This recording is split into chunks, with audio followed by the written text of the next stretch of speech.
एक बार फिर से आपका स्वागत है द फोर्थ पिलर न्यूज के इस एपिसोड में। आज हम लोग बात करने वाले हैं बिहार में विधानसभा चुनाव की बात को लेकर।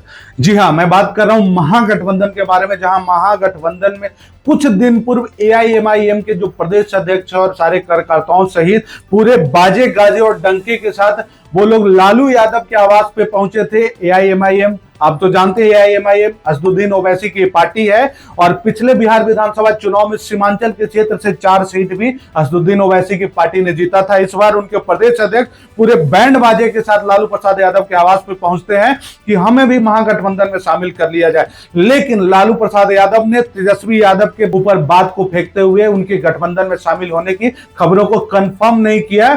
और उसके बाद आज असदुद्दीन ओवैसी का एक बयान आता है कि हम आपसे गठबंधन में शामिल करने की बात करने आए थे, इसे आप हमारी मजबूरी मत समझिएगा, हम अपने आप में मौजूद हैं और ये बिहार विधानसभा चुनाव पिछले चुनाव में हम दिखा चुके हैं। अगर हम आपका हाथ पकड़ के चलना सिखा सकते हैं तो आपका गर्दन पकड़ के हम आपको गिरना भी सिखा सकते हैं। इसलिए एआईएमआईएम और खास करके मुस्लिम मतदाताओं को नीचा मत देखिएगा। और असदुद्दीन ओवैसी ने अपने एक बयान में यह भी कहा कि सीमांचल देख चुकी है कि मुसलमानों की हकमारी कैसे होती है और जिस प्रकार से बिहार विधानसभा चुनाव 2020 में सीमांचल की मतदाताओं ने एआईएमआईएम की पार्टी को अपना प्यार दिया था, असदुद्दीन ओवैसी को एक बार पुनः लगने लगा है कि इस बार फिर से सीमांचल का प्रेम एआईएमआईएम को मिलेगा। उन्होंने यह इशारों में असदुद्दीन ओवैसी ने यह कह दिया कि अगर महागठबंधन एआईएमआईएम उनकी पार्टी को अगर गठबंधन में शामिल नहीं करती है तो कहीं ना कहीं इसका नुकसान महागठबंधन को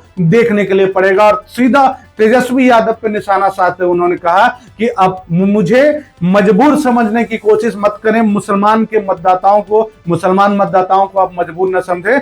अगर हम आपका मदद भी कर सकते हैं तो हम आपको नीचा भी दिखा सकते हैं। जिस प्रकार से असदुद्दीन ओवैसी ने तेजस्वी यादव को चुनौती देने का काम किया, आपको पता है असदुद्दीन ओवैसी मुस्लिम समुदाय के एक बहुत बड़े नेता है और मुस्लिम मतदाताओं पर उनका बहुत बड़ा प्रभाव, गहरा प्रभाव रहता है। और जिस प्रकार से सीमांचल में पिछले बिहार विधानसभा चुनाव में उन्होंने परिणाम हासिल किया था, इस बार भी लग सकता है कि एआईएमआईएम सीमांचल के इलाके में महागठबंधन की मुश्किलें बढ़ा सकती है। और इस प्रकार की खबरों से लगातार रूबरू होते रहने के लिए आप हमारे साथ बने रहें द फोर्थ पिलर न्यूज के साथ।